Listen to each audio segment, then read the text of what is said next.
फक्त वेल planned wedding नाही तर एक वेल प्लॅन्ड मर्डरची नीट आखलेली योजना होती।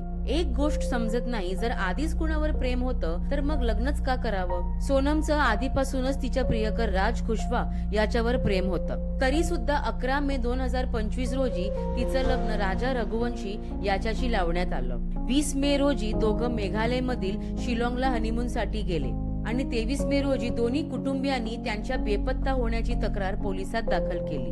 2 जून रोजी राजा रघुवंशीचा मृत्यूदेह डोंगरात खोलकर सापडला।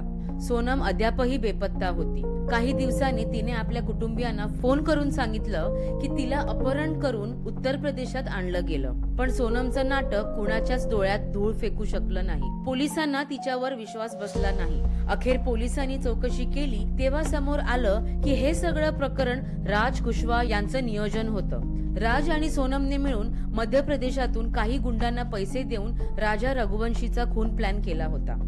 एक असं अरेंज मॅरेज जिथे साजऱ्या रंगापेक्षा फक्त रक्तच दिसलं। पण या सगळ्याला फक्त सोनमलाच दोषी ठरवायचं का? तिच्या लग्नाच्या व्हिडिओमध्ये स्पष्ट दिसतं की ती लग्नासाठी आनंदी नव्हती।